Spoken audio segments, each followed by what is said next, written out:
Hello అండి, నేను chicken masala gravy curry చేశాను పచ్చిమిర్చితో. వాటి కోసానికి మంచిగా 3 ఉల్లిపాయలు తీసుకొని మిక్సీలో అయితే మంచిగా మిక్సీ పట్టుకున్నాను. మెత్తగా అయితే ఇలా ఈ విధంగా పేస్ట్ వేసుకున్నాను.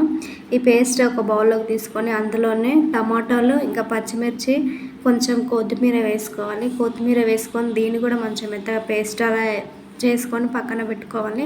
నెక్స్ట్ అయితే ఒక బౌల్ చికెన్ మంచిగా కడుక్కొని ఒక బౌల్లో తీసుకొని అందులో ఈ పచ్చిమిర్చి పేస్ట్ ఇంకా టమాటో పేస్ట్ ఉంది కదా, అదని మొత్తం వేసుకొని అయితే మంచిగా అందులో అల్లం వెల్లుల్లి పేస్ట్ కొంచెం గరం మసాలా కూడా వేసుకొని మంచిగా అయితే మొత్తం ఆ మసాలా అంతా చికెన్ పట్టే విధంగా అయితే మంచిగా కలుపుకోవాలి. స్పూన్తో కలుపుకోకుండా చేతితోటి మంచిగా కలుపుకుంటే ఆ మసాలా అనేది చికెన్ ముక్కకు మంచిగా పడుతుంది. కాస్త సాల్ట్ కూడా వేసుకొని కలుపుకోవాలి. అందులోనే 2 స్పూన్లు అయితే పెరుగు వేసుకొని కలుపుకొని ఒక ½ అన్ అవర్ పాటు అయితే మంచి పక్కన పెట్టుకోవాలి. ½ అన్ అవర్ తర్వాత ఒక కడాయిలో ఒక 3 స్పూన్ల ఆయిల్ వేసి అందులో కొంచెం జీలకర్ర ఆవాలు వేసి 1 ఎండుమిరపకాయ వేయాలి. 2 తుంచుకొని వేసుకోవాలి. అవి కొంచెం ఫ్రై అయిన తర్వాత మనం పట్టి పెట్టుకున్న ఒక ఆనియన్ పేస్ట్ ఉంటుంది కదా, అది వేసుకొని అయితే మంచిగా కొంచెం బంగారు కలర్లోకి వచ్చేంత వరకు అయితే మంచిగా అడుగు పట్టకుండా వేసుకోవాలి. ఇందులోనే మనం ఆల్రెడీ మసాలాలో వేసుకున్నాం కదా అల్లం, అందుకే కొంచెం అల్లం కొంచెం పసుపు వేసుకొని అయితే అడుగు పెట్టుకోకుండా అయితే కలుపుతూనే ఉండాలి. ఒక 2 మినిట్స్ వరకు అట్లే కలుపుతుండాలి. గిన్నె అడుగు పట్టకుండా అయితే కలుపుతూ ఉండాలి. ఈ విధంగా గోల్డెన్ కలర్లోకి వచ్చేంత వరకు అయితే మంచిగా పచ్చివాసన పోయేంత వరకు వేయించుకొని మనం ½ అన్ అవర్ మ్యాగ్నేట్ చేసుకున్నాం కదా చికెన్, అదైతే వేసి మంచిగా కలుపుకోవాలి. ఆ చికెన్ అంతా ఆ ఉల్లిపాయ పేస్ట్ అంతా దానికి పట్టే వరకు ఒక 2 మినిట్స్ వరకు మంచిగా కలుపుకొని ఒక 10 నిమిషాల వరకు అయితే వాటర్ పోయకుండా 10 నిమిషాలు ఉడకబెట్టుకోవాలి. మూత పెట్టుకొని మంచిగా అది ఉడికిన తర్వాత మొత్తం ఆ మసాలా ఆ పేస్ట్ అనేది మొత్తం దానికి ముక్కకు పట్టడానికి ఒక 10 నిమిషాలు అయితే మంచిగా ఉడుకున్న తర్వాత అందులో కొంచెం వాటర్ వేయాలి. ఆ వాటర్ వేడికే మంచిగా ఉడుకుతుంటుంది. సిమ్లో పెట్టి అయితే ఉడికించుకోవాలి. చూసారు కదా, నూనె పైకి తేలుతుంది. మంచిగా సిమ్లో పెట్టి ఉడికితే ముక్క మాత్రం లోపల నుంచి బాగా మంచిగా వస్తుంది. చాలా మెత్తగా ఉడుకుతుంటుంది. అది ఉడుకుతుండగానే ఆ నూనె అంతా పైన తేలుతున్నప్పుడు మంచిగా పర్ఫెక్ట్గా ఉడుకుతుందని అర్థం. తర్వాత అందులో లవంగాల పొడి దంచుకొని అయితే వేసుకోవాలి మనం దింపుకునే ముందు. నాకైతే పర్ఫెక్ట్గా కుక్ అయిపోయింది. చికెన్ మాత్రం చాలా అంటే చాలా స్మెల్ కూడా పర్ఫెక్ట్గా వస్తుంది. చాలా మంచిగా అనిపిస్తుంది ఆ స్మెల్కు.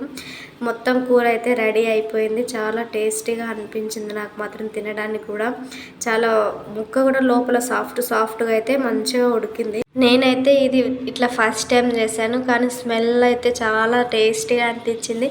దాని కర్రీ ఈ విధంగా చేశానైతే మా ఆయనకు చెప్పలేదు. ఆయన నార్మల్గా ఎప్పుడు చేసినట్టే చేసిందిలే అని అనుకున్నాడు.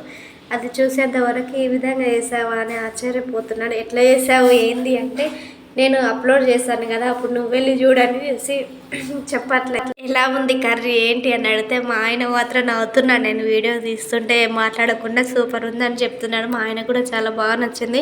యాక్టింగ్ చేయంటే ఓవర్ యాక్టింగ్ చేస్తాను. మా ఆయన అయితే సూపర్ ఉంది అట్లా ఇట్లా అనుకుంటా.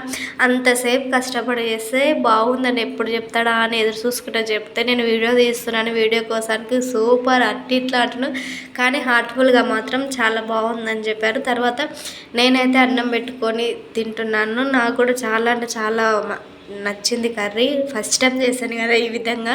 ఎప్పుడు మామూలుగా రొటీన్గా చేసేదాన్ని, ఇట్లా పచ్చిమిరపకాయలతో అయితే ఎప్పుడు చేయలేదు నేను.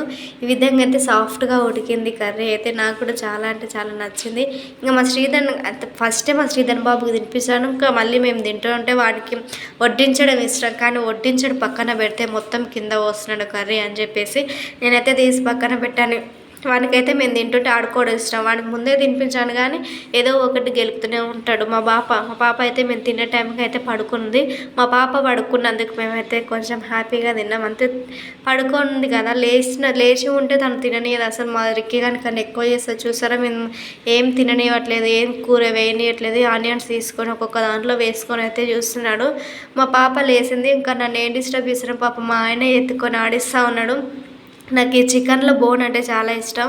నేను తింటుంటే మా శ్రీధర్ బాబు కూడా తినాలని అసలు అనిపిస్తుంది. మా ఆయన అయితే 1కి 10 సార్లు చెప్తున్నాడు బాగుంది. అప్పుడు ఏదో నువ్వు ఊకనే చెప్పినావు అనుకున్నావు కదా, ఇప్పుడు నిజంగానే చాలా బాగుందని మళ్ళీ చెప్తూనే ఉన్నాను. నాకు మాత్రం ఒక్కొక్క పీస్ మరి ఆ వీడియో కోసానికైనా ఒక్కొక్క పీస్ నోట్లో పెట్టుకొని ఓహో అభిరుచి ప్రోగ్రాంలో చెప్పినట్టు ఫీల్ అవుతున్నాడు మా ఆయన. మన ఛానల్ ఎవరైనా ఫస్ట్ టైం చూసినట్లయితే ప్లీజ్ సబ్స్క్రైబ్ మై ఛానల్.